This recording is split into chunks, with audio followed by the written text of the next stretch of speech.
누나, 우리 엄마랑 똑같이 생겼어요. 8살 재벌 3세 소년이 군고구마를 파는 여고생을 보고 한 말입니다. 영하 10도, 손님 하나 없는 추운 거리. 19살 소년은 할머니 병원비를 벌기 위해 오늘도 고구마를 굽습니다. 그런데 어느 날 철거반이 들이닥쳐 군고구마통을 철거해 갑니다. 차가운 얼음바닥에 주저앉은 소녀. 그 순간 나타난 한 남자. 당장 멈추시오! 이 아이는 내 딸이오! 60세 재벌 회장의 입에서 나온 충격적인 고백. 30년 전 떠나보낸 아내가 홀로 낳아 키운 딸. DNA 검사 결과는 99.99% 일치. 미안하다, 지원아. 19년 동안 아빠는 네가 있는 줄도 몰랐어. 하지만 가족들의 반대가 시작됩니다. 재산 노리고 온 거 아니야? 당장 짐 싸서 빨리 안 나가! 결국 딸은 가방을 쌉니다. 서울역 재벌 회장이 무릎을 꿇습니다. 제발 가지마, 지원아. 널 2번 잃을 순 없어. 군고구마 하나로 이어진 기적 같은 이야기. 지금 시작합니다. 2024년 12월 서울의 올겨울 들어 가장 매서운 한파가 찾아왔습니다. 영하 15도. 체감 온도는 영하 20도를 넘나들었죠. 가로수길 뒤편 좁은 골목, 화려한 명품 매장들의 뒷골목에는 전혀 다른 세상이 펼쳐져 있었습니다. 19살 한지원은 낡은 군고구마 드럼통 앞에서 언손을 호호 불어가며 석탄을 집어넣고 있었습니다. 찢어진 패딩 점퍼 안으로 차가운 바람이 스며들어도 군데군데 구멍난 목장갑으로는 추위를 막을 수 없어도 지원은 멈추지 않았습니다. 발가락이 훤히 보이는 운동화 밑창으로는 차가운 눈이 스며들어 양말을 적셨지만 그래도 지원은 계속해서 고구마를 뒤집었습니다. 군고구마요. 따끈따끈한 군고구마 있어요. 목소리는 추위에 떨려 제대로 나오지 않았지만 지원은 억지로라도 밝은 표정을 지으려 애썼습니다. 하지만 오늘도 장사는 신통치 않았습니다. 이미 저녁 10시가 넘었는데 판매한 고구마는 고작 10개. 2만 원의 수입이었습니다. 드럼통 옆에는 낡은 가방이 놓여 있었습니다. 그 안에서 구겨진 종이 한 장이 삐져나와 있었죠. 바로 얼마 전에 받은 수능 성적표였습니다.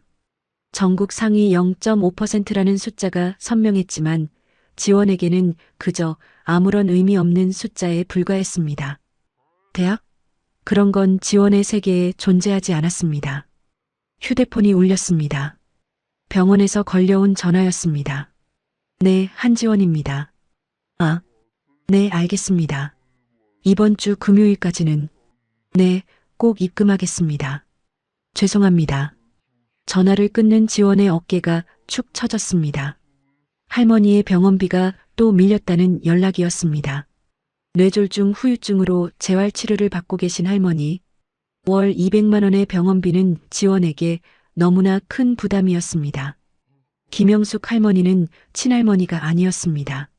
하지만 10년 전 엄마가 돌아가신 후 옆집에 살던 할머니가 지원을 친손녀처럼 키워주셨습니다. 그 할머니마저 4년 전 쓰러지셨고 이제는 지원이 할머니를 돌봐야 했습니다. 차가운 바람이 또 한 번 거세게 불어왔습니다.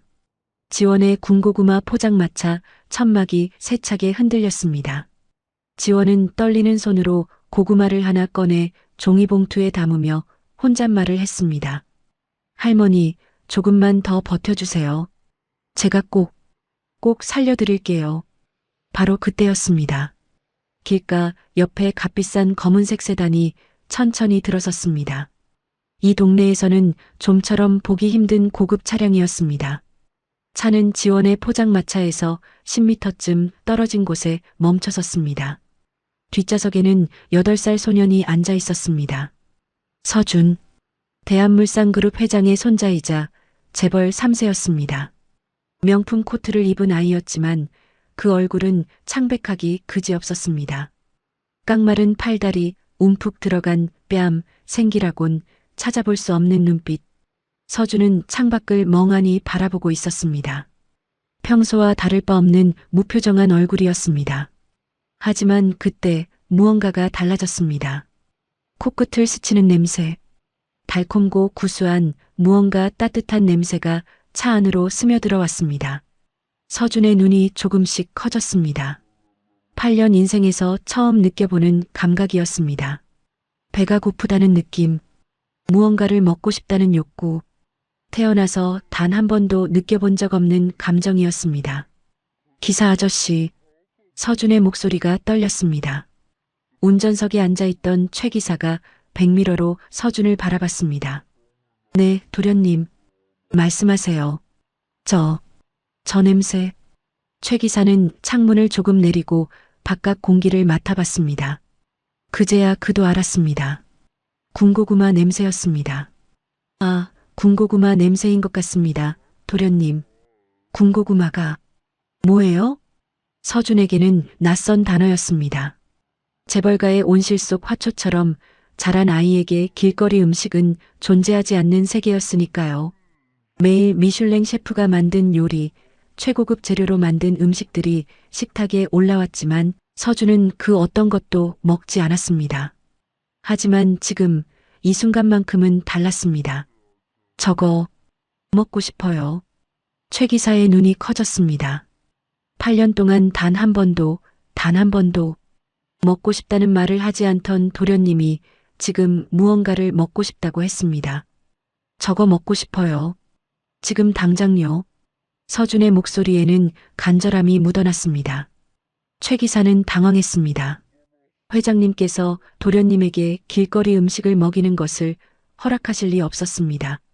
하지만 지금 이 순간 도련님이 처음으로 음식을 원하고 있었습니다. 이것을 놓치면 안 된다는 생각이 들었습니다. 최 기사는 급하게 휴대폰을 꺼내 회장님께 전화를 걸었습니다. 회장님, 최 기사입니다. 죄송하지만 급한 일이 생겼습니다. 무슨 일인가? 전화기 너머로 60세 강민호 회장의 낮고 차분한 목소리가 들렸습니다. 도련님께서 길거리 군고구마를 먹고 싶다고 하십니다. 잠시 침묵이 흘렀습니다. 그리고 민호의 목소리가 들렸습니다. 뭐라고? 도련님께서 군고구마를 먹고 싶다고 하십니다.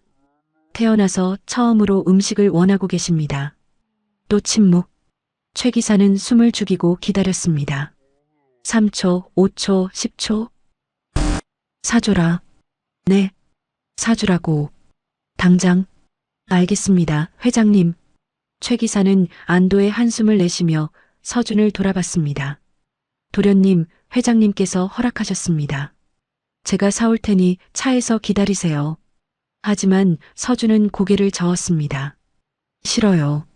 네, 제가 직접 살 거예요. 저도 계산할 줄 알아요. 학교에서 배웠어요. 서준의 눈에는 결기가 서려 있었습니다. 평소의 무기력한 모습과는 전혀 달랐습니다. 최 기사는 어쩔 수 없이 고개를 끄덕였습니다. 알겠습니다. 하지만 제가 옆에서 함께 가겠습니다. 차 문이 열렸습니다. 서준이 천천히 차에서 내렸습니다. 명품 구두를 신은 작은 발이 눈 쌓인 골목길을 밟았습니다. 최 기사가 서준의 손을 잡고 함께 포장마차로 걸어갔습니다. 지원은 이 특이한 손님들을 발견했습니다. 명품 코트를 입은 어린아이와 정장 차림의 운전기사. 이 추운 겨울밤, 이 골목에 어울리지 않는 조합이었습니다. 하지만 지원의 눈길은 아이에게 머물렀습니다. 너무 야위어 보이는 얼굴, 창백한 피부, 깡마른 팔다리. 지원의 가슴 한구석이 아려왔습니다. 서준은 포장마차 앞에 섰습니다. 처음 보는 광경이었습니다. 낡은 드럼통, 그 안에서 빨갛게 익어가는 고구마들, 하얀 김이 모락모락 피어오르는 모습, 그리고 무엇보다 그 달콤한 냄새. 서준은 주머니에서 지갑을 꺼냈습니다. 그리고 5만 원권 지폐를 꺼내 지원에게 내밀었습니다. 이걸로 다 주세요. 지원은 잠시 놀란 표정을 지었다가 곧 부드러운 미소를 지으며 말했습니다. 어머, 꼬마 손님. 군고구마는 하나에 2,000원이야. 이건 너무 많아. 한두 개면 충분할 텐데. 서준은 어리둥절한 표정을 지었습니다. 2,000원? 서준에게 돈의 가치는 추상적인 개념이었습니다. 숫자는 알았지만 그것이 실제로 무엇을 의미하는지는 몰랐습니다. 최 기사가 나섰습니다. 죄송합니다. 저희 도련님이 이런 걸 처음 해봐서요. 군고구마 4,000원어치만 주시겠어요? 최 기사는 지갑에서 5,000원짜리 지폐를 꺼내 건넸습니다. 지원은 화하게 웃으며 가장 잘 익은 고구마 2개를 골라 종이봉투에 담았습니다. 그리고 잠시 생각하더니 조금 작은 고구마 하나를 더 넣어 주었습니다. 이건 서비스야.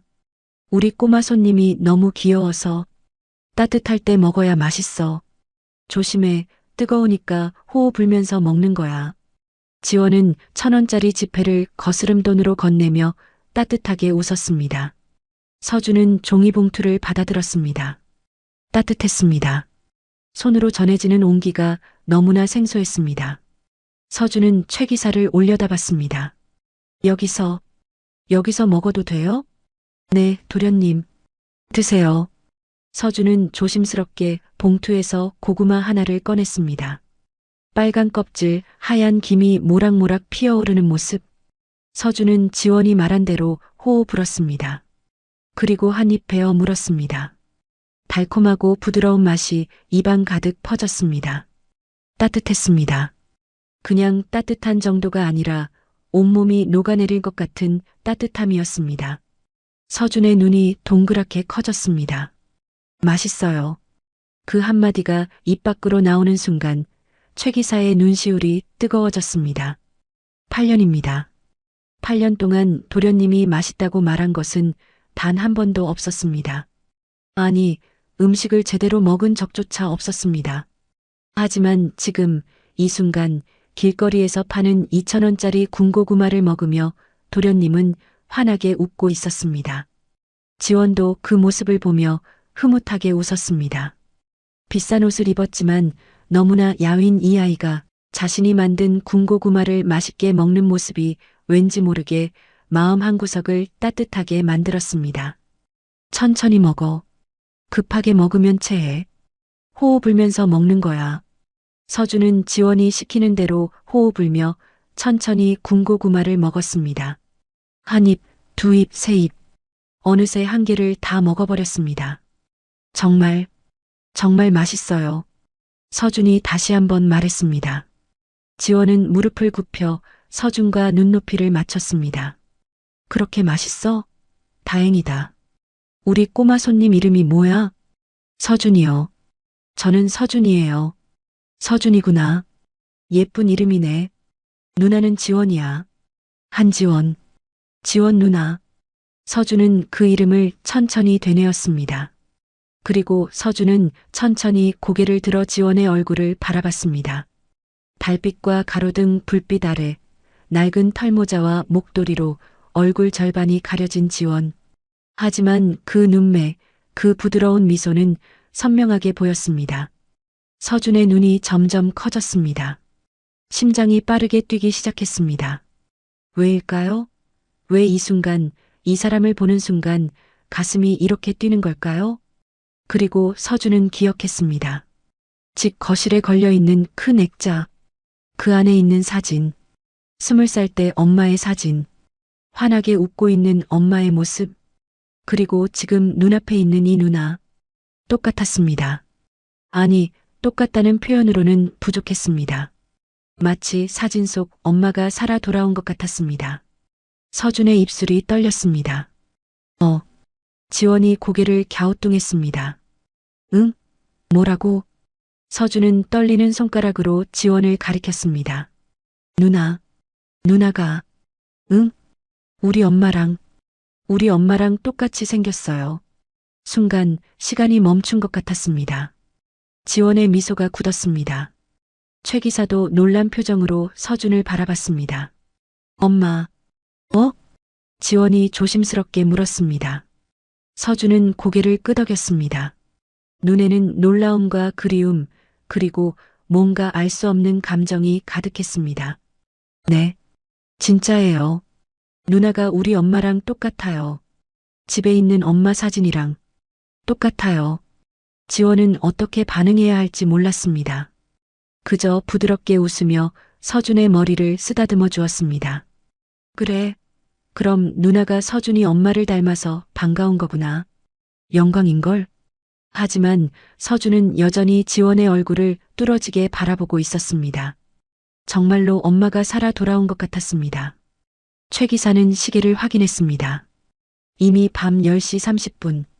집으로 돌아가야 할 시간이었습니다. 도련님, 이제 집으로 가야 합니다. 회장님께서 기다리고 계십니다. 서준은 아쉬운 표정을 지었습니다. 하지만 고개를 끄덕였습니다. 지원 누나, 저 또 와도 돼요? 물론이지. 언제든지 와. 누나가 맛있는 군고구마 만들어 놓고 기다릴게. 진짜요? 내일도 와도 돼요? 그럼 내일도 기다릴게. 서준의 얼굴에 환한 미소가 번졌습니다. 최 기사는 그런 서준의 모습을 보며 놀랐습니다. 도련님이 웃는 모습을 본 것도 오랜만이었습니다. 감사합니다. 최 기사가 지원에게 정중하게 인사했습니다. 아니에요. 또 오세요. 지원도 손을 흔들며 두 사람을 배웅했습니다. 차가 출발했습니다. 하지만 서준은 계속해서 뒤를 돌아보며 지원을 바라봤습니다. 차가 골목을 벗어나 완전히 시야에서 사라질 때까지 최 기사는 백미러로 서준을 보며 물었습니다. 도련님, 정말 맛있었나요? 네. 정말 맛있었어요. 기사 아저씨, 저기 누나가 우리 엄마랑 정말 똑같았어요. 최 기사는 아무 말도 하지 못했습니다. 도련님의 어머니 강수빈 양은 8년 전 출산 중 세상을 떠났습니다. 도련님은 엄마의 얼굴을 본 적도 없습니다. 단지 사진으로만 봤을 뿐이죠. 그런데 길거리 군고구마를 파는 소녀가 어머니를 닮았다니. 그저 도련님이 엄마를 그리워하는 마음에 그렇게 보인 것이겠지. 최 기사는 그렇게 생각했습니다. 하지만 차 안에 서준은 생각했습니다. 아니야. 진짜 똑같았어. 정말로 엄마 같았어. 그날 밤 강민호의 저택. 서준이 돌아왔을 때 민호는 서재에서 기다리고 있었습니다. 서준아, 들어오너라. 할아버지. 서준이 뛰어들어왔습니다. 평소와 다른 생기 넘치는 모습이었습니다. 군고구마를 먹었다고? 네, 정말 맛있었어요. 할아버지, 저 내일도 가도 돼요? 민호는 손자의 변화된 모습에 놀랐습니다. 눈빛이 살아있었습니다. 볼에도 약간의 홍조가 돌아 있었습니다. 그 군고구마가 그렇게 맛있었니? 네. 그리고 할아버지. 서준은 잠시 망설이다가 말했습니다. 거기 누나가 우리 엄마랑 똑같이 생겼어요. 민호의 미소가 굳었습니다. 뭐라고? 정말이에요. 거실에 있는 엄마 사진이랑 똑같았어요. 눈도, 코도, 입도 다 똑같았어요. 민호는 잠시 말이 없었습니다. 그저 아이의 착각이겠지. 엄마를 그리워하는 마음에 비슷한 사람을 보면 그렇게 느낄 수 있는 것이겠지. 하지만 왜일까요? 마음 한구석이 불편했습니다. 서준아, 사람은 누구나 닮은 사람이 있단다. 하지만 할아버지, 정말 똑같았어요. 그래. 알았다. 이제 가서 씻고 자거라. 서준이 방으로 들어간 후 민호는 한참을 서재에 앉아 있었습니다. 설마. 하지만 곧 고개를 저었습니다. 그럴 리 없었습니다. 수빈이는 8년 전 세상을 떠났습니다. 그리고 그 아이가 낳은 것은 서준 단 한 명뿐이었습니다. 하지만 민호의 마음속 어딘가에서 작은 목소리가 속삭였습니다. 확인해 봐야 하는 거 아닐까? 민호는 그 목소리를 무시하려 했습니다. 하지만 그날 밤 민호는 잠을 이룰 수 없었습니다. 그리고 결국 다음 날 아침 민호는 결정을 내렸습니다. 이비서. 네, 회장님. 신사동 골목에서 군고구마를 파는 젊은 여성이 있다고 하던데. 조용히 신원을 확인해 보게. 알겠습니다, 회장님. 이렇게 운명의 톱니바퀴가 돌아가기 시작했습니다. 다음 날 오후 서준은 학교가 끝나자마자 최 기사에게 달려갔습니다. 기사 아저씨, 오늘도 지원 누나한테 가요. 네, 도련님. 회장님께서 허락하셨습니다. 차는 다시 신사동 골목으로 향했습니다. 서준의 가슴은 설렜습니다. 어제 먹었던 그 따뜻한 군고구마, 그리고 엄마를 닮은 지원 누나. 지원 누나. 서준이 밝은 목소리로 외쳤습니다. 서준아. 진짜 또 왔구나. 지원은 환하게 웃으며 서준을 맞이했습니다. 약속했잖아요. 그래, 우리 서준이 약속을 잘 지키네. 오늘도 군고구마 먹을 거야? 네. 지원은 가장 잘 익은 고구마를 골라 서준에게 건넸습니다. 서준은 그 자리에서 호호 불며 먹기 시작했습니다. 누나, 오늘 학교에서 체육 시간에 달리기 했어요. 그래, 재미있었어? 네, 저 5등 했어요. 서준의 목소리에는 자랑스러움이 가득했습니다. 예전에 서준이라면 체육 시간만 되면 구석에 앉아 있었을 것입니다. 하지만 지금은 달랐습니다. 우와, 대단한데? 우리 서준이 정말 씩씩하구나. 지원이 서준의 머리를 쓰다듬어 주었습니다. 그 따뜻한 손길에 서준은 마치 엄마의 손길을 느끼는 것 같았습니다. 이런 시간이 일주일 동안 계속됐습니다. 서준은 매일 학교가 끝나면 지원을 찾아왔고, 지원은 언제나 따뜻한 군고구마와 미소로 서준을 맞아주었습니다. 그리고 서준은 변하기 시작했습니다. 집에서도 밥을 조금씩 먹기 시작했습니다. 아침에 죽 한 그릇을 다 비우기도 했습니다. 강민호 회장은 손자의 변화에 놀랐습니다. 하지만 동시에 민호의 마음속에는 불안감이 자라나고 있었습니다. 손자가 그토록 좋아하는 그 소녀, 수빈을 닮았다는 그 소녀는 대체 누구일까요? 일주일 후 민호의 책상 위에 얇은 갈색 봉투가 놓였습니다. 회장님, 요청하신 조사 결과입니다. 이 비서가 조심스럽게 말했습니다. 민호는 떨리는 손으로 봉투를 열었습니다. 한 장짜리 보고서였습니다. 성명 한지원 19세 현주소 서울시 강남구 신사동 반지하 월세 직업 군고구마 노점상 학력 고등학교 졸업 예정 수능 전국 상위 0.5% 가족사항 조모 김영숙 72세 뇌졸중 후유증 투병중 부불명 모 윤혜진 10년 전 사망. 민호의 손이 멈췄습니다. 윤혜진. 그 세 글자가 눈앞에서 흐릿해졌다가 다시 선명해지기를 반복했습니다. 혜진. 민호의 입에서 그 이름이 흘러나왔습니다. 30년 전으로 기억이 돌아갔습니다. 30살의 민호는 작은 꽃집 앞을 지나가다 한 여자를 보았습니다.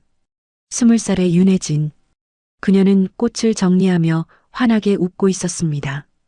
이 장미꽃 얼마예요? 5,000원이에요. 맑고 순수한 미소. 민호는 그 미소에 빠져들었습니다. 이거 주세요. 감사합니다. 그것이 시작이었습니다. 민호는 매일 그 꽃집을 찾았습니다. 꽃을 사러 온다는 핑계로. 또 오셨어요? 네, 오늘은 백합을 사려고요. 손님, 어제도 백합 사가셨잖아요. 집에 꽃이 많아야 향기롭거든요. 혜진은 웃었습니다. 민호도 웃었습니다. 석 달 후 민호는 고백했습니다. 혜진 씨, 저 좋아합니다. 혜진은 놀란 표정을 지었습니다. 손님, 저는 알아요. 제가 재벌 2세라는 것도 우리가 어울리지 않는다는 것도 하지만 제 마음만은 진짜예요. 혜진은 고개를 숙였습니다. 저도 손님이 좋아요. 두 사람은 사랑에 빠졌습니다. 하지만 민호의 아버지 선대 회장은 결사 반대했습니다. 안 돼. 꽃집 아가씨를 우리 며느리로. 절대 안 돼. 아버지, 저는 혜진을 사랑합니다. 사랑? 그런 감정은 시간이 지나면 다 식는 거야. 넌 재벌가에 어울리는 여자와 결혼해야 해. 하지만 민호는 고집을 꺾지 않았습니다. 결국 아버지의 반대를 무릅쓰고 혜진과 결혼했습니다. 그것이 비극의 시작이었습니다. 시댁 식구들은 혜진을 철저히 무시했습니다. 식사 자리에서도 혜진에게는 말을 걸지 않았습니다. 마치 투명인간 취급했습니다. 오빠, 저 여자가 뭐가 좋다고 결혼까지 했어? 민호의 여동생이 대놓고 말했습니다.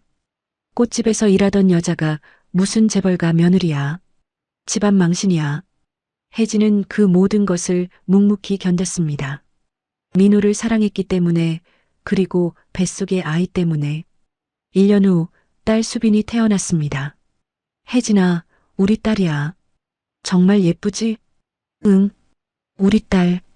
혜진은 갓 태어난 수빈을 안으며 눈물을 흘렸습니다. 하지만 행복은 오래가지 않았습니다. 시댁의 구박은 계속됐습니다. 그리고 민호는 너무 바빴습니다. 회사 일에 치여 아내를 제대로 지켜주지 못했습니다. 여보, 저 더 이상은 못 견디겠어요. 어느 날 밤 혜진이 민호에게 말했습니다. 조금만 참아줘, 혜진아. 내가 회장 자리를 물려받으면 상황이 나아질 거야. 하지만 부탁이야. 조금만 더. 혜진은 더 이상 말하지 못했습니다. 그리고 수빈이 돌을 맞이한 날, 혜진은 이혼 서류를 내밀었습니다. 여보, 저 떠날래요. 뭐? 더 이상은, 정말 더 이상은 못 견디겠어요. 저도 사람이에요. 이렇게 무시당하면서 살 수는 없어요. 혜진아. 민호는 아내를 붙잡으려 했지만 혜진의 결심은 확고했습니다. 수빈이는 여기서 키우세요. 재벌가의 딸로 자라는 게 저 같은 엄마 밑에서 자라는 것보다 나을 거예요. 혜진아, 제발. 당신을 원망하지는 않을게요. 하지만 한 번이라도 저를 제대로 지켜줬더라면. 혜진은 그렇게 떠났습니다. 민호는 혜진을 찾으려 했지만 그녀는 흔적도 없이 사라졌습니다. 그리고 지금 30년이 지난 지금 민호는 보고서를 다시 읽었습니다. 한지원 19세, 어머니 윤혜진. 나이를 계산해 보니 혜진이 떠날 때 이미 임신 중이었다는 뜻이었습니다. 그렇다면 저 아이가. 민호의 목소리가 떨렸습니다. 회장님, 괜찮으십니까? 이 비서가 걱정스럽게 물었습니다. 나가보게. 네. 이 비서가 나간 후 민호는 의자에 깊이 몸을 묻었습니다. 혜진이 임신한 상태로 떠났다면 그 아이는 자신의 딸일 가능성이 높았습니다. 혜진이, 너 혼자 아이를 낳았구나. 민호의 눈에서 눈물이 흘러내렸습니다. 그리고 보고서에는 더 충격적인 내용이 있었습니다. 어머니 윤혜진은 10년 전 당뇨병 합병증으로 사망. 병원비 부족으로 제대로 된 치료를 받지 못한 것으로 추정됨. 사채 1,000만 원을 빌렸으나 갚지 못하고 사망. 현재 이자가 불어 3,000만 원의 채무가 한지원에게 승계된 상태. 민호는 보고서를 꽉 움켜쥐었습니다. 혜진이 병원비가 없어서 죽었다는 것. 사채까지 쓰며 혼자 아이를 키우다 세상을 떠났다는 것. 내가 혜진이를 죽인 거야. 민호는 두 손으로 얼굴을 감쌌습니다. 만약 혜진을 제대로 지켜줬더라면, 만약 혜진이 연락했을 때 달려갔더라면, 혜진은 죽지 않았을 것입니다. 그리고 그 딸 한지원도 이렇게 고생하지 않았을 것입니다. 민호는 서랍을 열었습니다. 그 안에는 오래된 사진 한 장이 있었습니다. 30년 전 혜진과 함께 찍은 사진. 꽃집 앞에서 환하게 웃고 있는 혜진의 모습. 혜진아, 미안해. 정말 미안해. 민호는 사진을 가슴에 안았습니다. 그리고 결심했습니다. 확인해야 해. 저 아이가 정말 내 딸인지. 그리고 만약 내 딸이라면 이번에는 제대로 지켜야 해. 민호는 전화기를 들었습니다. 이 비서, 내일 오후에 신사동 골목으로 갈 거네. 준비해주게. 알겠습니다, 회장님. 그날 밤 민호는 잠을 이룰 수 없었습니다. 혜진의 얼굴이, 어린 수빈의 얼굴이, 그리고 서준이 말했던 엄마를 닮은 누나의 모습이 머릿속을 맴돌았습니다. 내일이면 알게 될 것입니다. 진실이 무엇인지. 다음 날 오후 2시 민호의 검은색 세단이 신사동 골목을 향해 출발했습니다. 회장님, 곧 도착합니다. 이 비서의 말에 민호는 고개를 끄덕였습니다. 심장이 빠르게 뛰었습니다. 30년 만에 혜진과 관련된 무언가를 마주하게 되는 순간이었습니다. 하지만 차가 골목에 들어서는 순간 뭔가 이상했습니다. 저게 무슨 일입니까? 사람들이 웅성거리며 모여 있었습니다. 소란스러웠습니다. 앞으로 가보게. 차가 천천히 전진했습니다. 그리고 군고구마 포장마차가 있던 자리가 보이기 시작했습니다. 민호의 얼굴이 굳었습니다. 포장마차는 이미 반쯤 부서져 있었습니다. 재개발 조합이라고 쓰인 조끼를 입은 사람들 5명, 그리고 건설사 완장을 찬 용역 직원들 10명이 드럼통과 의자 천막을 마구잡이로 트럭에 실어 나르고 있었습니다. 불법 노점상 강제 철거입니다. 이미 경고는 충분히 했습니다. 조합 직원의 차갑고 기계적인 목소리가 들렸습니다. 그리고 그 한가운데 한 소녀가 있었습니다. 낡은 패딩 점퍼, 찢어진 목장갑, 그리고 절규하는 목소리. 안 돼요. 제발. 이거 없으면 저희 할머니 병원비를. 지원이었습니다. 지원은 트럭 앞을 막아서며 두 팔을 벌렸습니다. 얼굴에는 눈물과 콧물이 범벅이 되어 있었습니다. 이게 전부예요. 저희 전 재산이 다 여기 있어요. 제발 가져가지 마세요. 하지만 용역 직원 중 한 명이 짜증스럽게 소리쳤습니다. 비켜. 우리도 일하는 사람이야. 재개발 구역으로 확정됐다고. 이 동네가 고급화되려면 너희 같은 거지들은 다 꺼져야 한다고. 덩치가 큰 남자였습니다. 조합장의 아들이자 건설사 직원이었습니다. 제발이요. 제발. 지원의 목소리는 이미 울음이 되어 있었습니다. 닥쳐. 시끄러워. 남자는 지원의 어깨를 거칠게 밀었습니다. 갑작스러운 힘의 지원은 중심을 잃었습니다. 그리고 그대로 뒤로 넘어졌습니다. 철퍼덕. 지원의 몸이 흙탕물 웅덩이에 빠졌습니다. 아침에 내린 눈이 녹아 만들어진 차갑고 더러운 물웅덩이였습니다. 지원은 진흙탕 속에서 신음했습니다. 차가운 물이 옷 속으로 스며들어 온몸을 얼려버렸습니다. 낙지만 깨끗하게 빨아입었던 패딩 점퍼는 순식간에 갈색 진흙으로 범벅이 되었습니다. 얼굴에도 흙이 튀었습니다. 안 돼. 안 돼. 지원은 떨리는 몸으로 일어나려 했지만 힘이 들어가지 않았습니다. 바로 그때였습니다. 쾅! 용역 직원들이 군고구마 드럼통을 트럭 바닥에 거칠게 던졌습니다. 오래 사용해 낡았던 드럼통은 바닥에 떨어지며 찌그러졌습니다. 고구마들이 바닥에 흩어졌습니다. 빨갛게 잘 구워진 고구마들이 진흙 바닥에 뒹굴었습니다. 안 돼. 안 돼요. 지원은 기어가듯 흩어진 고구마를 주웠습니다. 진흙으로 범벅이 된 손으로 하나하나 주워 담았습니다. 이거라도 팔아야 하는데. 눈물이 흘러내렸습니다. 진흙과 눈물이 뒤섞였습니다. 민호는 차 안에서 이 모든 광경을 지켜보고 있었습니다. 숨을 쉬는 것조차 힘들었습니다. 차가운 흙탕물 속에 쓰러진 소녀, 흩어진 고구마를 주우며 울고 있는 모습, 부서진 드럼통, 절규하는 목소리, 민호의 가슴 한가운데가 찢어지는 것 같았습니다. 혜진이, 만약 저 아이가 혜진의 딸이라면, 만약 저 아이가 자신의 딸이라면, 회장님, 이 비서가 조심스럽게 불렀습니다. 하지만 민호는 대답하지 않았습니다. 그의 두 주먹은 세게 쥐어져 있었습니다. 너무 세게 쥐어서 손톱이 손바닥에 파고들었습니다. 피가 날 정도였지만 민호는 그 고통조차 느끼지 못했습니다. 지원은 천천히 일어났습니다. 온몸이 진흙으로 범벅이 된 채로 비틀거리며 일어섰습니다. 그리고 부서진 드럼통 조각을 하나하나 주워 모으기 시작했습니다. 이거 고치면 다시 쓸 수 있을 거야. 이미 완전히 망가진 드럼통이었습니다. 하지만 지원은 포기하지 않았습니다. 주변 사람들은 그저 안타까운 눈빛으로 바라볼 뿐 아무도 나서지 않았습니다. 용역 직원들은 이미 트럭에 올라타 떠날 준비를 하고 있었습니다. 민호는 더 이상 참을 수 없었습니다. 멈춰. 차 문이 열리고 민호가 내렸습니다. 60세의 나이에도 꼿꼿한 자세, 날카로운 눈빛, 고급 맞춤 양복을 입은 민호의 등장에 현장이 순간 조용해졌습니다. 당장 멈추라고 했다. 민호의 목소리가 골목에 울려 퍼졌습니다.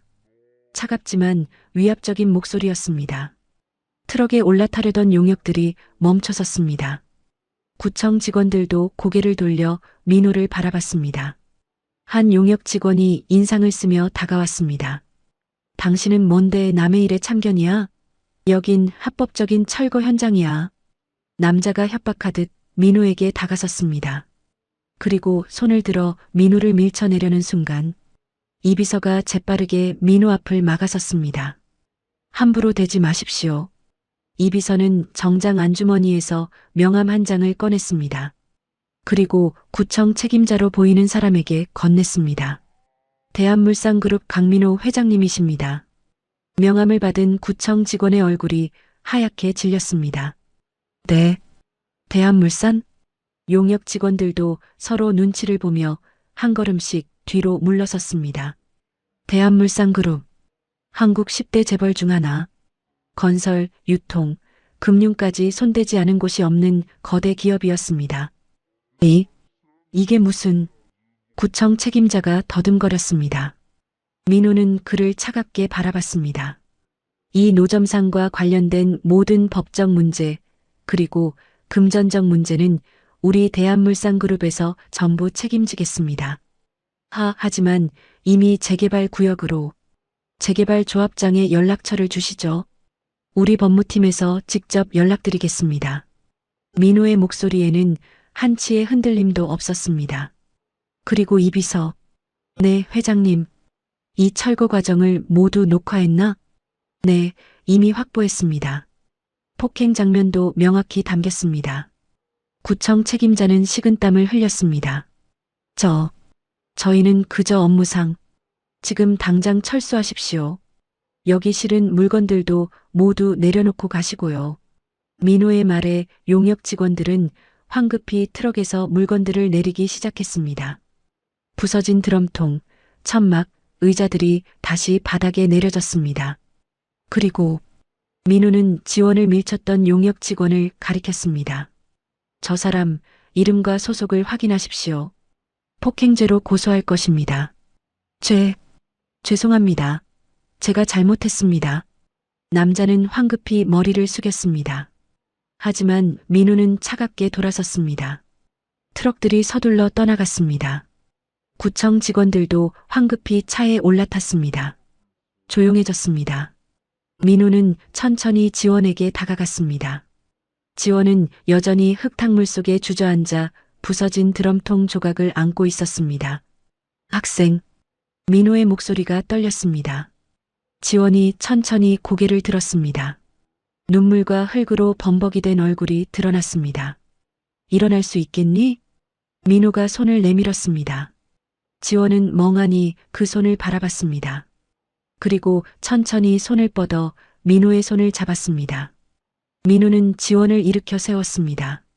괜찮니? 네. 감사합니다. 지원의 목소리는 떨리고 있었습니다. 민호는 자신의 캐시미어 코트를 벗어 지원의 어깨에 걸쳐 주었습니다. 일단 병원부터 가자. 몸 상태를 확인해야 해. 괜찮아요. 저는... 아니야. 이 추운 날씨에 젖은 옷을 입고 있으면 큰일 난다. 민호의 목소리는 단호했습니다. 이 비서가 지원을 차로 안내했습니다. 지원은 어쩔 수 없이 고개를 끄덕이고 차에 올랐습니다. 민호도 차에 탔습니다. 차문이 닫히고 엔진 소리가 조용히 울렸습니다. 민호는 지원을 곁눈질로 바라봤습니다. 젖은 옷에서 물이 뚝뚝 떨어지고 있었습니다. 온몸이 떨리고 있었습니다. 학생, 이름이 뭐니? 한지원이요. 한지원. 민호는 그 이름을 천천히 되뇌었습니다. 모자를 벗어줄 수 있겠니? 지원은 이해할 수 없다는 표정이었지만 천천히 젖은 털모자를 벗었습니다. 긴 머리카락이 드러났습니다. 민호의 숨이 멈췄습니다. 목도리도 벗어줄 수 있을까? 지원은 떨리는 손으로 목도리를 풀었습니다. 얼굴 전체가 드러났습니다. 진흙이 묻고 눈물로 얼룩진 얼굴이었지만 민호는 알아볼 수 있었습니다. 혜진이었습니다. 30년 전 꽃집에서 처음 만났던 20살의 혜진. 그리고 수빈이기도 했습니다. 20살에 세상을 떠난 딸 수빈. 둘 다였습니다. 민호의 눈에서 눈물이 흘러내렸습니다. 지원아. 민호의 목소리가 떨렸습니다. 내 어머니. 이름이 혹시. 민호는 숨을 크게 들이쉬었습니다. 윤혜진이니? 지원의 눈이 커졌습니다. 어떻게 우리 엄마 이름을 아세요? 민호는 더 이상 버틸 수 없었습니다. 그분은 눈물이 멈추지 않았습니다. 내전 아내였어. 차 안은 정적에 휩싸였습니다. 지원은 민호의 말을 이해할 수 없었습니다. 전 아내요? 그래. 윤혜진은 30년 전 나와 결혼했던 사람이야. 민호는 눈물을 닦으며 천천히 말했습니다. 그럼 제가. 지원의 목소리가 떨렸습니다. 민호는 지원을 똑바로 바라봤습니다. 너는 아마도 내 딸일 거야. 지원은 그 자리에서 얼어붙었습니다. 시간이 멈춘 것 같았습니다. 재벌 회장이 자신의 아버지라고? 하지만 민호가 말을 이었습니다. 확신할 수는 없어. 내 출생신고서에 아버지란이 비어있다고 들었어. 혜진이 나를 떠난 후 다른 사람을 만났을 수도 있고. 민호의 목소리에는 고통이 묻어났습니다. 아니에요. 지원이 조용히 말했습니다. 엄마는 아빠 얘기를 절대 하지 않으셨어요. 제가 한번 물어봤을 때 지원의 눈에서 눈물이 흘렀습니다. 엄마가 처음으로 저한테 화를 내셨어요. 다시는 그 사람 얘기하지 말라고. 그래서 저도 다시는 안 물어봤어요. 민호는 주먹을 꽉 쥐었습니다. 혜진이 자신을 얼마나 원망했을지 짐작이 갔습니다. 병원으로 가자. 일단 너부터 치료받고 그 다음에 이야기하자. 차는 강남의 한 대형 병원으로 향했습니다. 병원에 도착하자 의료진이 대기하고 있었습니다. 민호가 미리 연락을 해둔 것이었습니다. 저는 괜찮아요. 치료비도 걱정하지 마. 모든 비용은 내가 낸다. 지원은 검사실로 안내됐습니다. 다행히 큰 부상은 없었습니다. 타박상과 저체온증 초기 증상만 있었을 뿐이었습니다. 깨끗한 옷도 준비되어 있었습니다. 지원은 샤워를 하고 새 옷으로 갈아입었습니다. 민호는 진료실 밖에서 기다렸습니다. 30분 후 지원이 나왔습니다. 깨끗해진 얼굴, 새 옷을 입은 모습, 민호는 숨이 멎는 것 같았습니다. 정말로 혜진이었습니다. 그리고 수빈이었습니다. 앉아라. 민호가 옆 의자를 가리켰습니다. 지원이 조심스럽게 앉았습니다. 지원아, 내 엄마에 대해서 이야기해 줄 수 있겠니? 지원은 잠시 망설이다가 천천히 입을 열었습니다. 엄마는 10년 전에 돌아가셨어요. 민호의 가슴이 철렁 내려앉았습니다. 당뇨병 합병증이었어요.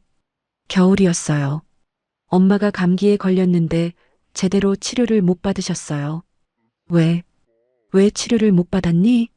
병원비가 없어서요. 지원의 목소리가 작아졌습니다. 엄마는 한의원에서 간호조무사로 일하셨어요. 월급이 많지 않았지만 저를 키우기엔 충분했대요. 그런데 제가 중학교에 입학할 때 지원은 눈물을 참으며 계속했습니다. 입학금이랑 교복값이 필요했어요. 그때 마침 할머니도 아프셨고요. 할머니 수술비도 필요했어요. 그래서 엄마가 사채를 쓰셨어요. 민호는 눈을 질끈 감았습니다. 원금이 1,000만 원이었는데 이자가 계속 불어서 지금은 3,000만 원이 됐어요. 그 빚을 내가 갚고 있니? 법적으로는 제 책임이 아니래요. 하지만 지원은 고개를 숙였습니다. 사채업자들이 계속 찾아와요. 엄마가 빌린 거니까 내가 갚아야 한다고. 도덕적으로 그런 건 신경 쓰지 마. 내가 처리하겠어. 민호의 목소리는 단호했습니다. 그리고 할머니는 옆집에 사셨어요. 엄마가 돌아가신 후에 저를 키워주셨어요. 친손녀처럼요. 지원의 목소리가 떨렸습니다. 할머니가 4년 전에 뇌졸중으로 쓰러지셨어요. 그때부터 제가 할머니 병원비를 벌어야 했어요. 그래서 군고구마를 팔기 시작한 거구나. 네. 처음엔 학교 끝나고 편의점에서 아르바이트 했는데 그것만으로는 부족했어요. 그래서 밤에 군고구마를 팔기 시작했어요. 민우는 주먹을 꽉 쥐었습니다. 19살 소녀가 혼자서 할머니 병원비를 벌기 위해 밤늦게까지 길거리에서 군고구마를 팔았다는 것. 수능은 잘 봤다며? 네. 전국 상위 0.5%였어요. 그런데 왜 대학에 안 가니? 지원은 쓴웃음을 지었습니다. 등록금이 없어요. 장학금을 받아도 생활비가 필요하잖아요. 할머니 병원비도 계속 나가고. 그래서 포기한 거니? 아니요. 지원이 고개를 들었습니다. 눈에는 결연한 빛이 서려 있었습니다. 포기한 게 아니에요. 미룬 거예요. 할머니가 좋아지시면 그때 가려고요. 민우는 지원의 그 눈빛을 보며 가슴이 뭉클해졌습니다. 이 아이는 포기하지 않았습니다. 아무리 힘들어도 아무리 어려워도 꿈을 잃지 않았습니다. 지원아, 한 가지만 더 물어보자. 네. 내 꿈이 뭐니? 지원은 잠시 망설이다가 대답했습니다. 한의사가 되고 싶어요. 한의사? 네. 엄마가 한의원에서 일하셨잖아요. 어릴 때 엄마한테 많이 배웠어요. 사람 몸은 따뜻해야 한다고, 찬 기운이 들어오면 아프다고.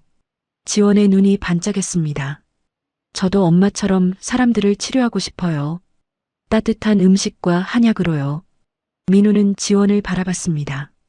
가난했지만 꿈을 잃지 않은 이 소녀. 혜진의 딸, 그리고 아마도 자신의 딸. 지원아. 네. 나는 내가 내 딸인지 확신할 수 없어. 하지만 확인하고 싶어. 민우는 지원의 손을 잡았습니다. DNA 검사를 하자. 그래야 법적으로도 너를 보호할 수 있어. 그래야. 민우의 목소리가 떨렸습니다. 그래야 제대로 널 지켜줄 수 있어. 사채업자들로부터도, 재개발 조합으로부터도, 그리고 내 꿈도 이루게 해줄 수 있어. 지원은 민우를 바라봤습니다. 하지만 만약 제가 아버지 딸이 아니라면? 그래도 상관없어. 민우의 대답은 확고했습니다. 내 엄마는 내 전 아내야. 그리고 나는 혜진을 지켜주지 못했어. 하지만 최소한 내게는 빚을 갚고 싶어. 지원의 눈에서 눈물이 흘렀습니다.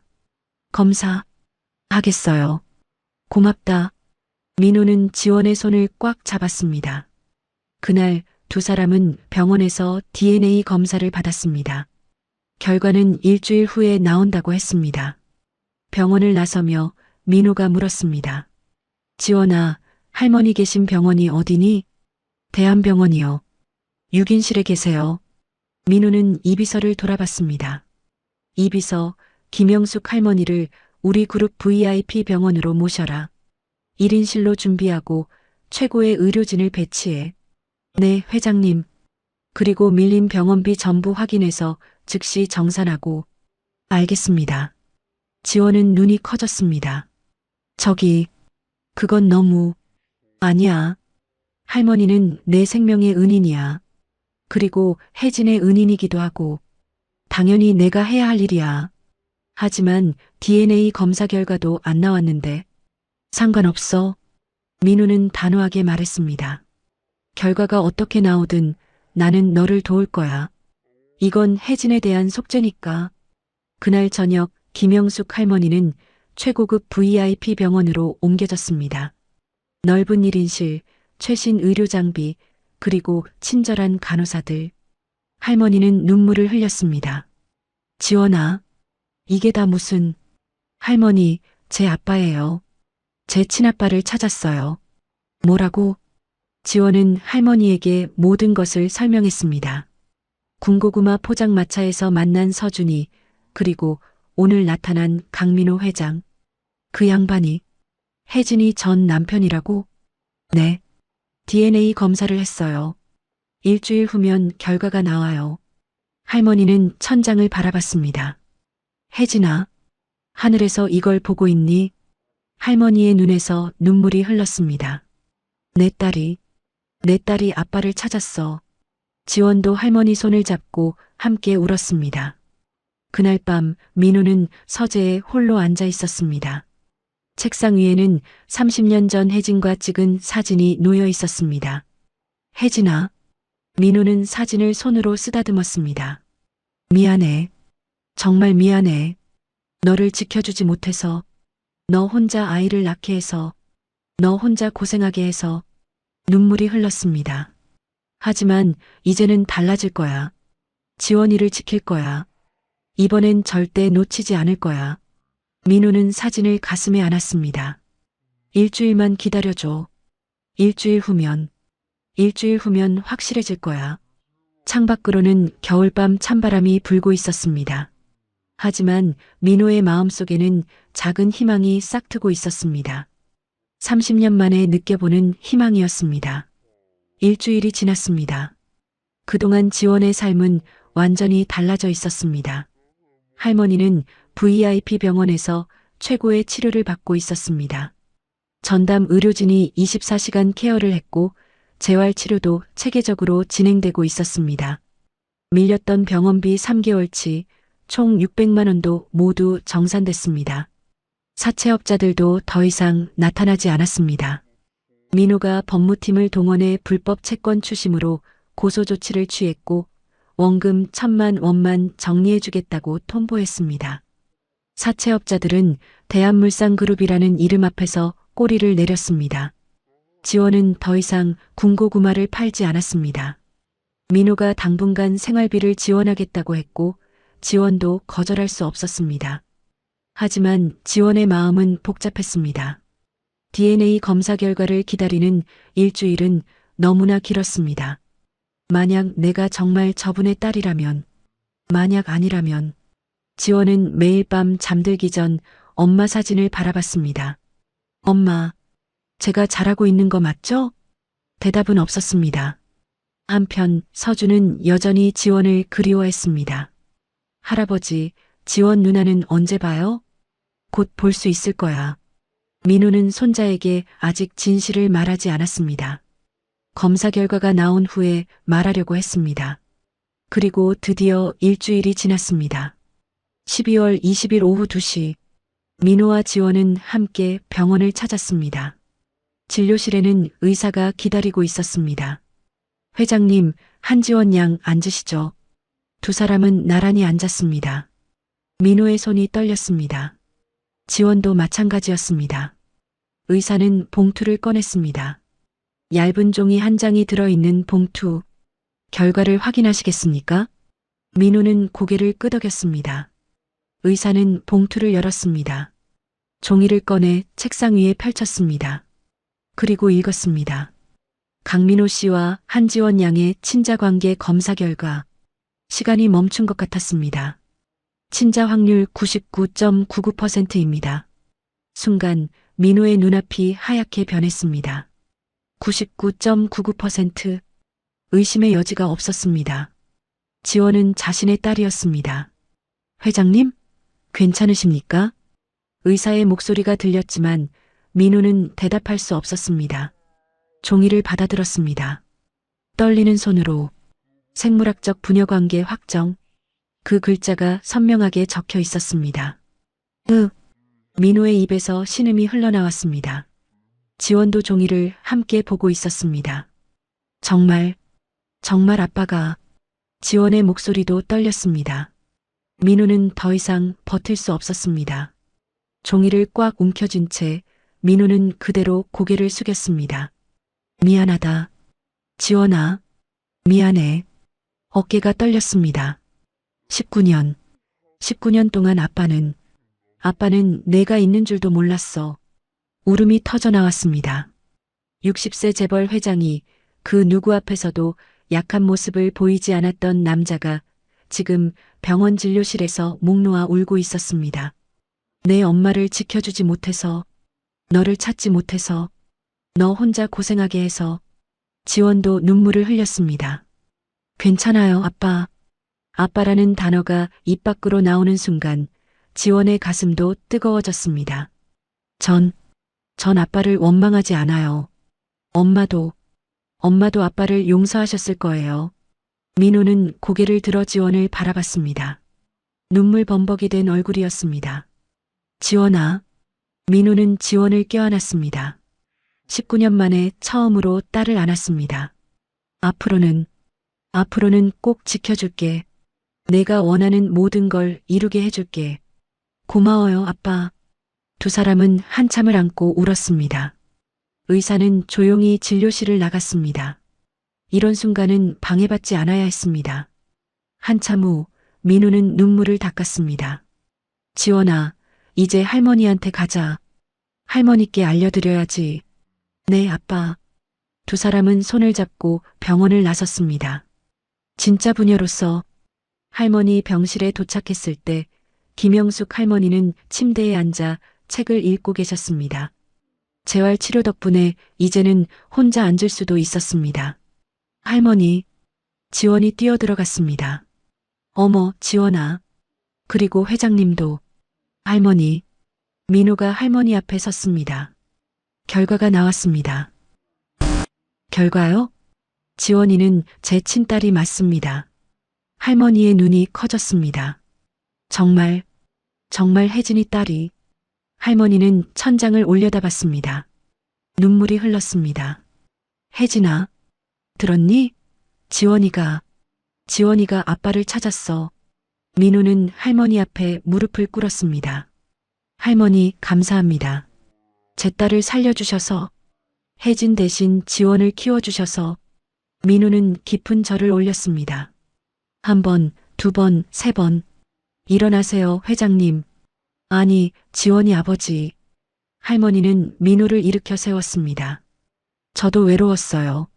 지원이가 있어서 저도 살 수 있었어요. 할머니는 지원을 바라봤습니다. 지원아, 이제 넌 아빠가 생겼어. 할머니 걱정은 이제 하지 마. 할머니는 괜찮아. 할머니, 너는 내 꿈을 이루렴. 한의사가 되는 거. 그게 혜진이도 바라던 거야. 지원은 할머니를 꼭 껴안았습니다. 그날 저녁 민호는 중대한 결정을 내렸습니다. 저택 거실에 온 가족이 모였습니다.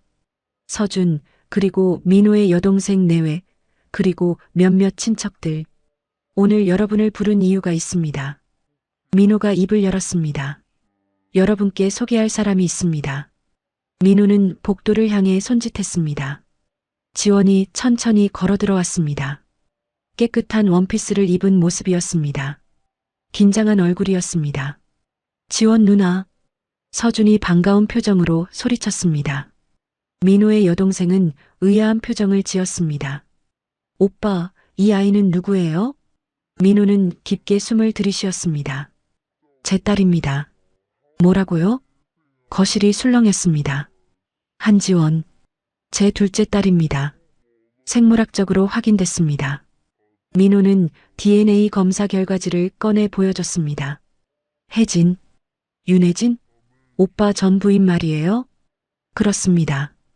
혜진이 30년 전 저를 떠날 때 이미 임신 중이었습니다. 하지만 저는 몰랐습니다. 그래서 그 아이를 혼자 낳았다는 거예요? 네.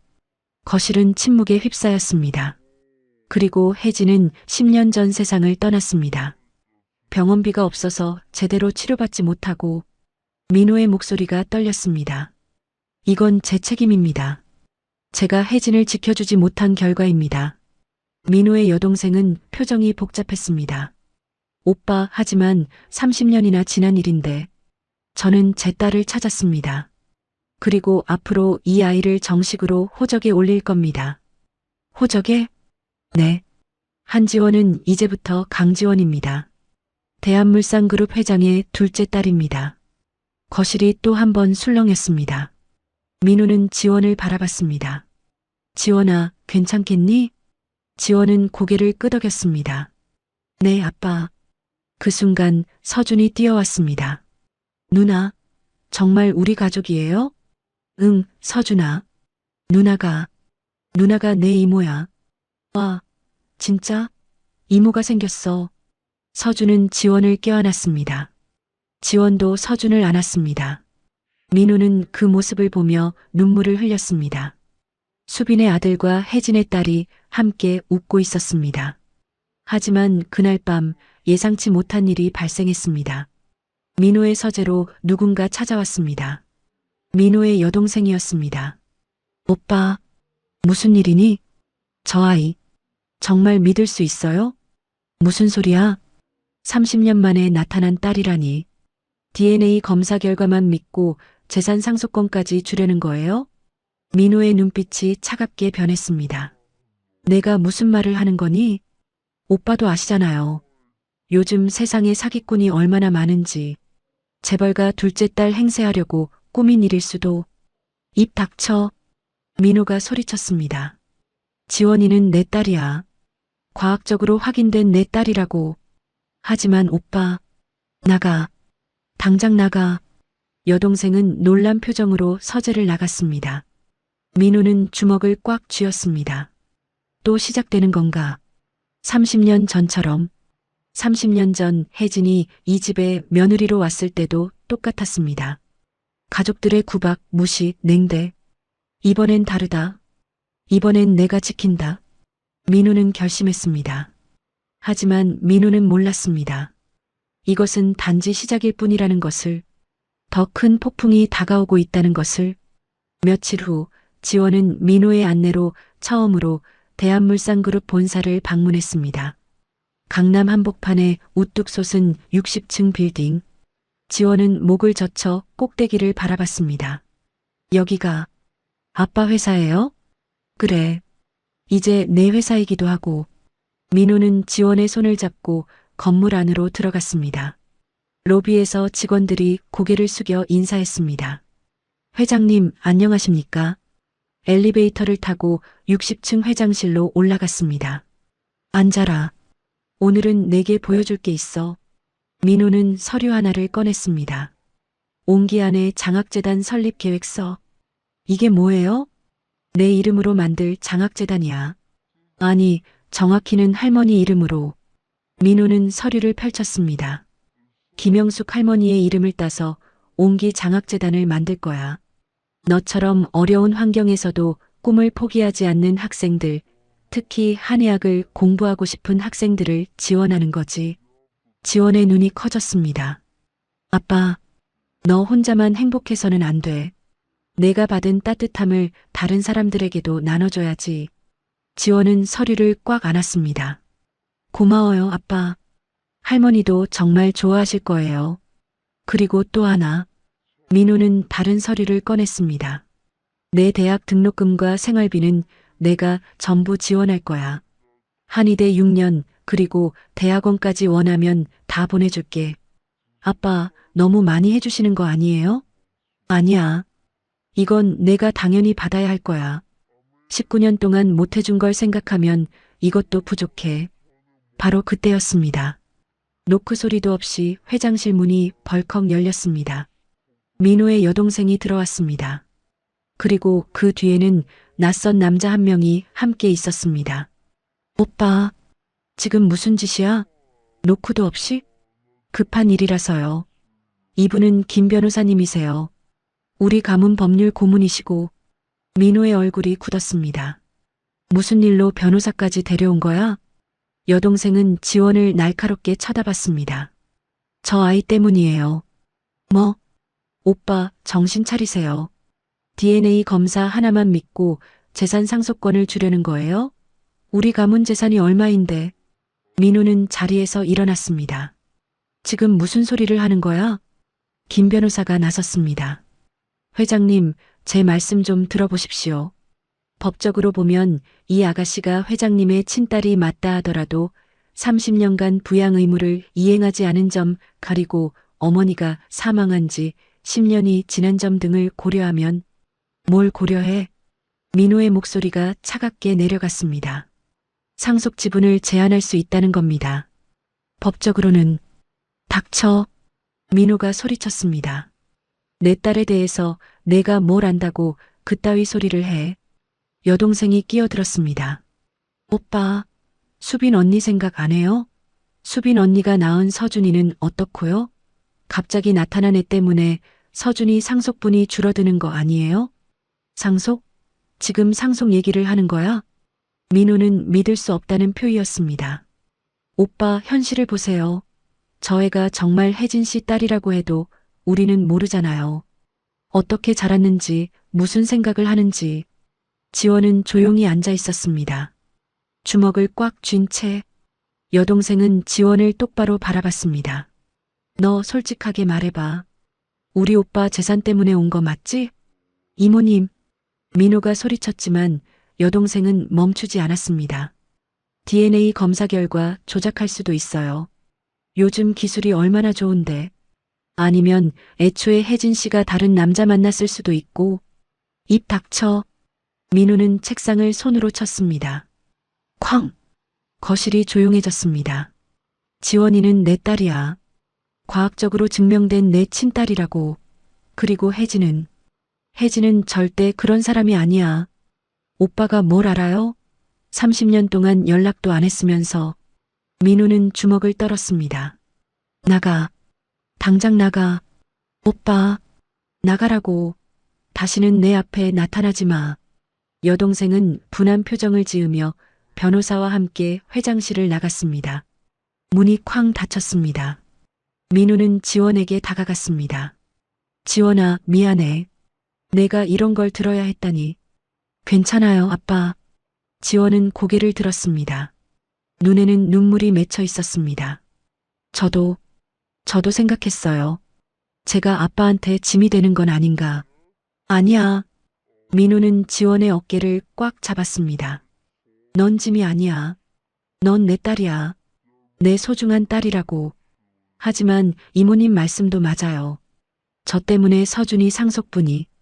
상속 따위 신경 쓰지 마. 내가 다 알아서 할 거야. 민호는 지원을 꼭 안았습니다. 아빠는 절대 널 포기하지 않아. 30년 전 내 엄마를 지키지 못한 실수를 반복하지 않을 거야. 지원은 아빠의 품에서 울었습니다. 그날 밤 더 큰 사건이 터졌습니다. 민호의 집 앞에 낯선 남자들이 나타났습니다. 사채업자들이었습니다. 한지원 나와. 돈 갚아. 경비원들이 막았지만 그들은 고함을 질렀습니다. 재벌집 딸 됐다고 빚 안 갚아? 3천만 원 당장 내놔. 민호는 급히 밖으로 나갔습니다. 제가 대한물산 회장 강민호입니다. 회장? 좋아요. 그럼 회장님이 대신 갚아요. 3천만 원. 이미 법무팀을 통해 통보했을 겁니다. 원금 1,000만 원만 지불하겠다고. 그게 어디 말이 돼요? 이자가 붙었다고요. 불법 고리대금입니다. 법적으로 무효고요. 민호의 목소리는 차갑습니다.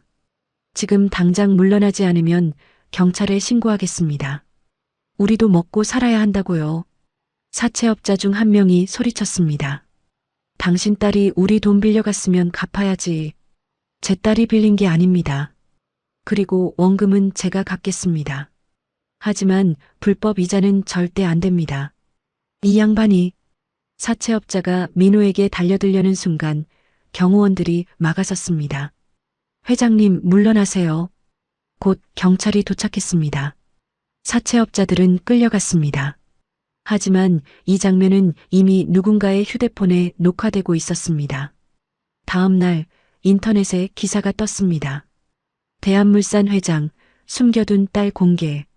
사채 논란까지. 30년 만에 나타난 재벌 2세 딸. 진실은? 댓글창은 난리가 났습니다. 재벌가 막장 드라마네 키읔키읔. 사채까지?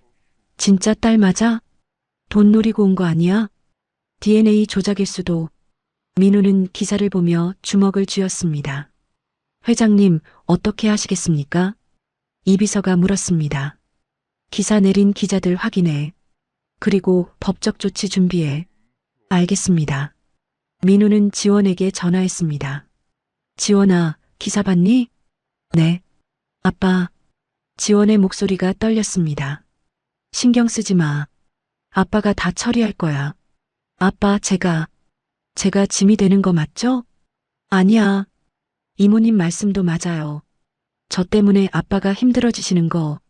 지원아, 듣고 있어. 민호의 목소리는 단호했습니다. 아빠는 너를 포기하지 않아. 절대로. 세상이 뭐라고 하든, 가족들이 뭐라고 하든, 아빠는 끝까지 널 지킬 거야. 지원은 전화기를 붙잡고 울었습니다. 고마워요, 아빠. 정말 고마워요. 하지만 그날 밤 지원은 결심했습니다. 아빠를 더 이상 힘들게 할 수 없어. 지원은 가방을 쌌습니다. 그리고 메모 하나를 남겼습니다. 아빠 감사했어요. 하지만 저는 아빠 없이도 잘 살 수 있어요. 제 꿈은 제가 이룰게요. 아빠가 저 때문에 힘들어 하시는 걸 보고 싶지 않아요. 행복하세요. 사랑해요. 다음 날 아침 민호는 지원에게 전화를 걸었습니다.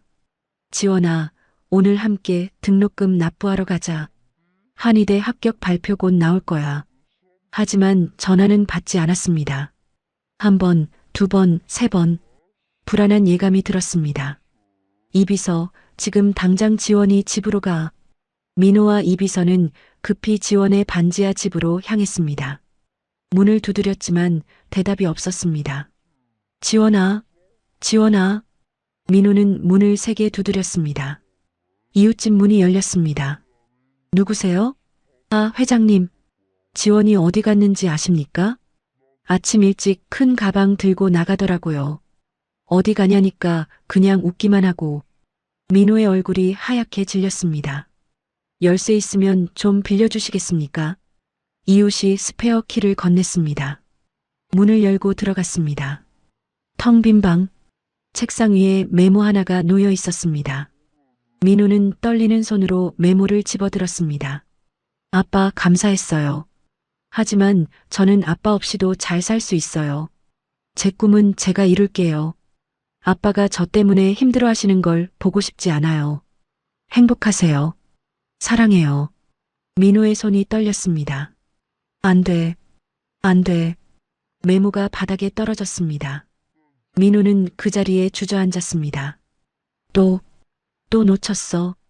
30년 전 혜진을 떠나보냈을 때처럼, 8년 전 수빈을 잃었을 때처럼, 또다시 소중한 사람을 놓쳤습니다.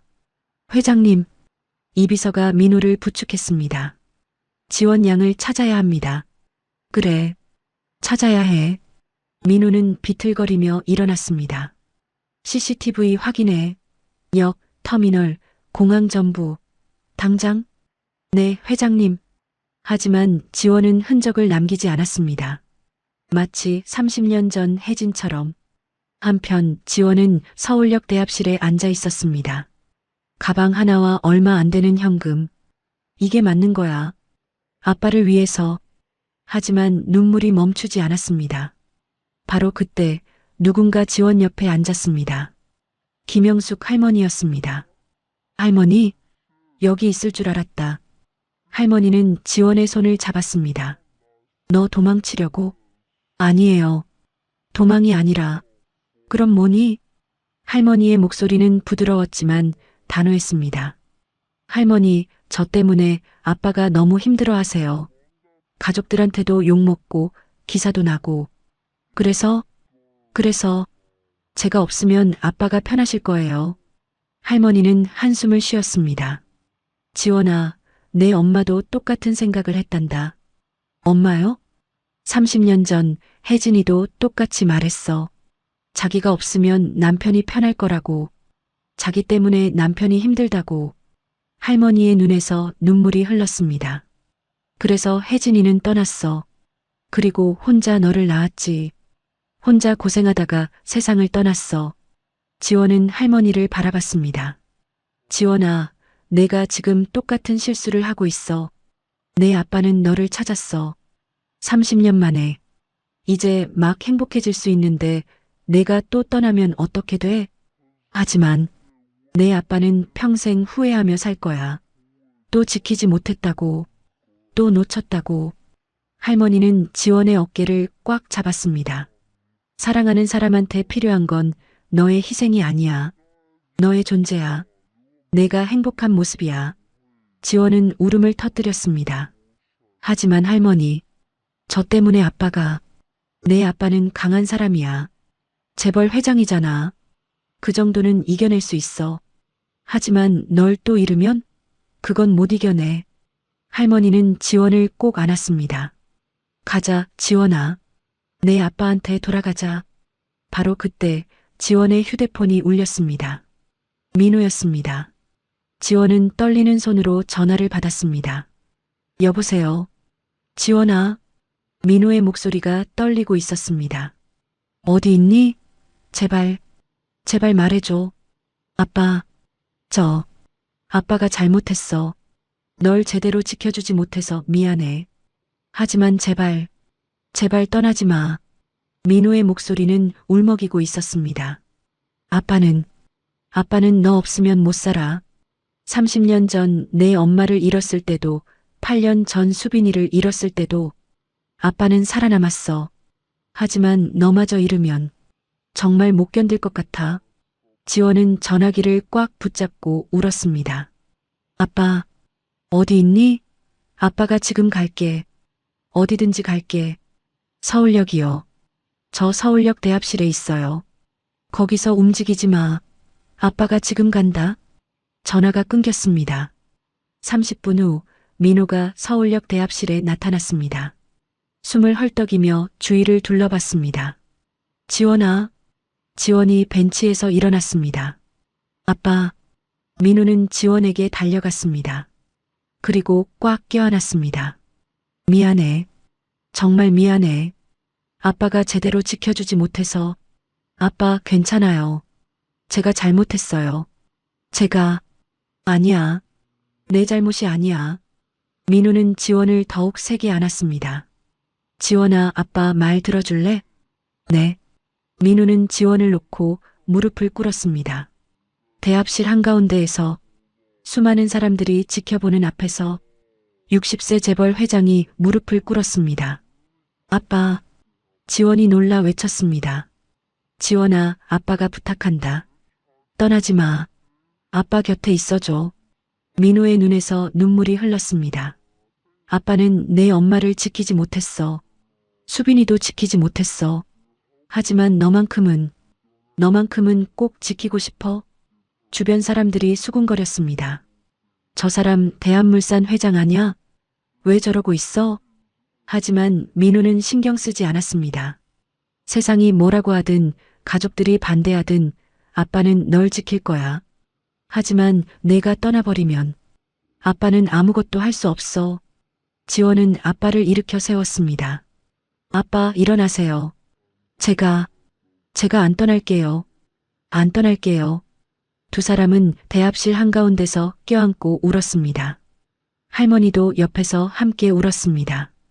그날 저녁 민호는 중대한 결정을 내렸습니다. 기자회견을 열기로 한 것입니다. 대한물산 본사 대강당. 수십 명의 기자들이 모였습니다. 민호가 단상에 올랐습니다. 그리고 지원도 함께 올랐습니다. 플래시가 터졌습니다. 민호는 마이크 앞에 섰습니다. 대한물산그룹 회장 강민호입니다. 오늘 여러분께 말씀드릴 것이 있어 이 자리를 마련했습니다. 기자들이 집중했습니다. 이 아이는 제 둘째 딸 강지원입니다. 또 플래시가 터졌습니다. 30년 전 저는 한 여자와 결혼했습니다. 윤혜진이라는 이름의 평범한 여성이었습니다. 민호의 목소리가 떨렸습니다. 하지만 저는 그녀를 지키지 못했습니다. 가족들의 구박으로부터, 냉대로부터 결국 그녀는 저를 떠났습니다. 기자들이 펜을 움직였습니다. 저는 몰랐습니다. 그녀가 떠날 때 이미 제 아이를 임신하고 있었다는 것을. 혜진은 혼자 아이를 낳았습니다. 혼자 키웠습니다. 그리고 10년 전 병원비가 없어 세상을 떠났습니다. 민호는 눈물을 닦았습니다. 이 모든 것은 제 잘못입니다. 제가 책임져야 할 일입니다. 민호는 지원을 바라봤습니다. 하지만 이제라도 제 딸을 찾았습니다.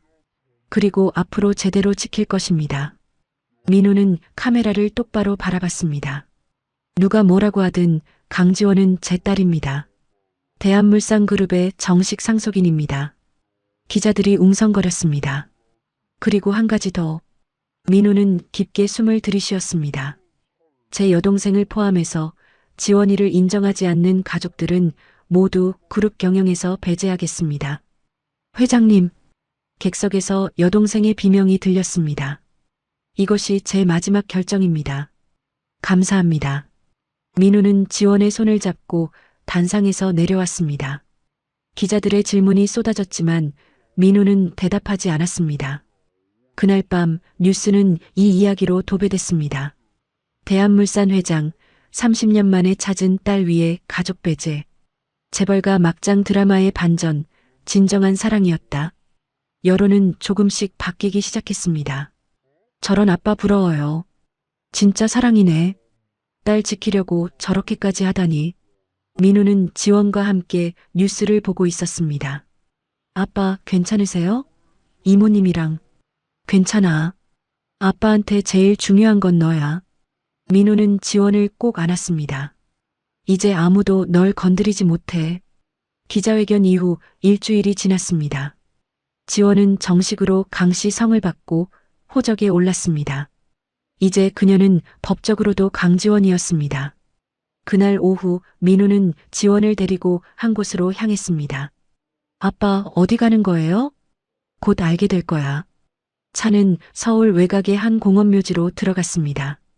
지원은 깨달았습니다. 혹시? 그래. 내 엄마가 계신 곳이야. 민호와 지원은 차에서 내렸습니다. 민호는 꽃다발을 들고 있었습니다. 묘지 언덕을 올라갔습니다. 그리고 한 묘비 앞에 섰습니다. 윤혜진 1975-2015. 지원은 그 자리에서 무릎을 꿇었습니다. 엄마. 민호도 옆에 무릎을 꿇었습니다. 혜진아. 나야. 민호. 민호의 목소리가 떨렸습니다. 30년 만에 찾아왔어. 늦었지? 정말 늦었어. 민호는 꽃을 묘비 앞에 놓았습니다. 미안해. 너를 지켜주지 못해서, 너 혼자 아이를 낳게 해서, 너 혼자 고생하게 해서 눈물이 흘렀습니다. 하지만 혜진아, 우리 딸을 찾았어. 지원이를, 너를 닮은 예쁜 딸. 지원도 눈물을 흘리며 말했습니다. 엄마, 저예요. 지원이, 아빠를 찾았어요. 바람이 불었습니다. 마치 혜진이 대답하는 것 같았습니다. 민호는 주머니에서 오래된 사진 한 장을 꺼냈습니다. 30년 전 혜진과 함께 찍은 사진이었습니다. 이거 기억나? 우리 처음 만났던 꽃집 앞에서 찍은 거. 민호는 사진을 묘비에 기댔습니다. 혜진아, 나는 내가 떠난 후 단 하루도 너를 잊은 적이 없어. 수빈이를 볼 때마다 너를 떠올렸어. 그리고 지금 지원이를 보면 너를 보는 것 같아.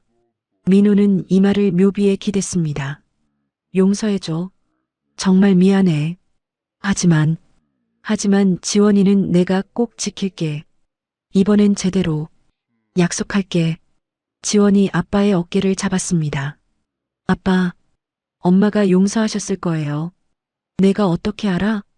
지원은 가방에서 작은 노트 하나를 꺼냈습니다. 이거 엄마 일기예요. 제가 어렸을 때 몰래 본 거예요. 민호는 떨리는 손으로 일기를 받았습니다. 지원이 펼쳐 보여준 페이지. 민호는 혜진의 글씨를 보았습니다. 지원아, 엄마는 내 아빠를 사랑했어. 지금도 사랑해. 미워하려고 했지만 못하겠어. 내가 아빠를 닮아서 더 그래.